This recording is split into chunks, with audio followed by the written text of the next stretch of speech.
Hello. ജീവിതത്തിൽ ഒറ്റപ്പെട്ടു പോയൊരു മനുഷ്യൻ്റെ അവസ്ഥ നീ എപ്പോഴെങ്കിലും അനുഭവിച്ചിട്ടുണ്ടോ? അല്ലെങ്കിൽ അത്തരത്തിലുള്ള ആളുകളെ കണ്ടിട്ടുണ്ടോ?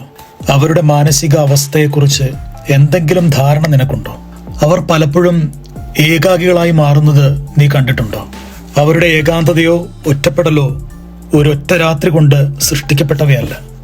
നിരന്തരമായ അവഗണനകൾ, ആവർത്തിച്ച് ലംഘിക്കപ്പെടുന്ന വാഗ്ദാനങ്ങൾ, സഹായം വാഗ്ദാനം ചെയ്തിട്ട് ആപത്ഘട്ടങ്ങളിൽ അവരിൽ നിന്ന് പിന്മാറിയവർ, മരണം വരെയും കൂടെ ഉണ്ടാകാമെന്ന ഉറപ്പ് കൊടുത്തിട്ട് പിന്നീട് ഒരിക്കലും ജീവിതത്തിലേക്ക് തിരിഞ്ഞു നോക്കാത്തവർ, അവരുടെ സങ്കട നേരങ്ങളിൽ ഒന്ന് കേൾക്കാൻ മനസ്സു കാണിക്കാത്തവർ, എന്തിനും കൂടെ ഉണ്ടാകുമെന്ന് കൊടുത്ത ഉറപ്പ് 1000 തവണ ആവർത്തിക്കപ്പെട്ടതിൽ ദുഃഖിതരായവർ, ചെന്നിരിക്കാൻ ഒരിടം സ്വന്തമായി ഇല്ലാത്തവർ, സ്വന്തം ശാരീരികമോ മാനസികമോ ആയ ആവശ്യങ്ങളെ ആരോട് പറയുമെന്ന് വ്യാകുലപ്പെടുന്ന മനുഷ്യർ.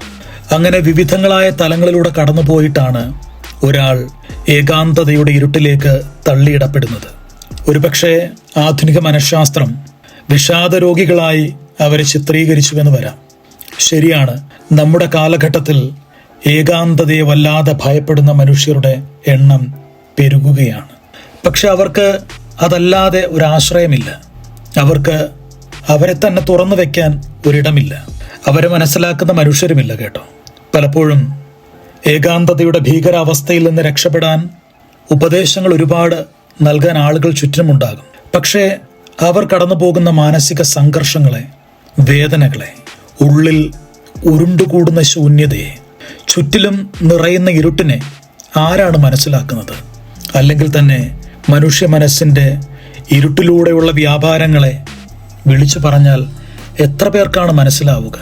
പലപ്പോഴും എനിക്ക് തോന്നിയിട്ടുണ്ട്, അത്തരം ദുരനുഭവങ്ങളിലൂടെ കടന്നു പോകുന്ന മനുഷ്യർ സ്വയം മനസ്സുവെച്ചല്ലാതെ ഒരിക്കലും ആ ഇരുട്ടിൻ്റെ ഇരുമ്പുമറയെ ഭേദിച്ച് പുറത്തു കൊണ്ടുവരാൻ സാധിക്കില്ല.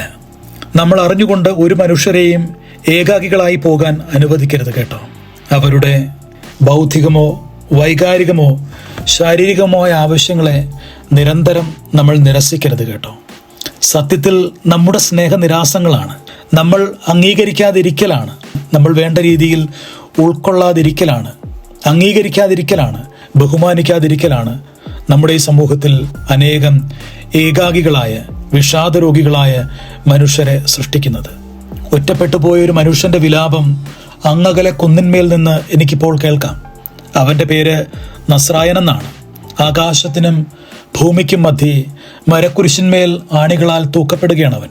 വേദനയുടെ പാരമ്യതയിൽ മനുഷ്യപുത്രൻ ഉച്ചത്തിൽ നിലവിളിക്കുന്നുണ്ട്, why have you forsaken me? പിതാവേ, നീ എന്തുകൊണ്ട് എന്നെ മറന്നു? എന്തുകൊണ്ട് എന്നെ ഉപേക്ഷിച്ചു? സങ്കടങ്ങളുടെ പാരമ്യതകളിൽ, ഒറ്റപ്പെടലിന്റെ നടുത്തളങ്ങളിൽ ഏതു മനുഷ്യാത്മാവും ചോദിക്കുന്ന ചോദ്യമാണത്. പക്ഷേ അയാളെ സംബന്ധിച്ച് ഒരു ഉറപ്പ് അയാൾക്കുണ്ടായിരുന്നു. ഈ ഏകാന്തത, ഒറ്റപ്പെടൽ, ശൂന്യത തൻ്റെ പിതാവിൻ്റെ പദ്ധതിയുടെ ഭാഗമായിരുന്നുവെന്ന്. പക്ഷേ നമ്മുടെ ചുറ്റിനും ഇരുട്ടിൽ തപ്പിത്തടയുന്ന എത്രയോ മനുഷ്യാത്മാക്കളുണ്ട്. അവർ ആരും മിശിഹ ആയിരുന്നില്ല. അവരൊക്കെ ചുറ്റിനുമുള്ള മനുഷ്യരായ നമ്മുടെ സഹായത്തിന് വേണ്ടി നിശബ്ദം തേങ്ങുന്ന മനുഷ്യരാണ്. ദുഃഖവെള്ളിയുടെ ഓർമ്മകൾ ഹൃദയത്തിൽ ആഞ്ഞലയ്ക്കുമ്പോൾ ഓർക്കണം, ഒരാളെപ്പോലും ഏകാന്തതയുടെ മരണവക്ത്രത്തിനുള്ളിലേക്ക് തള്ളിവിടരുത്.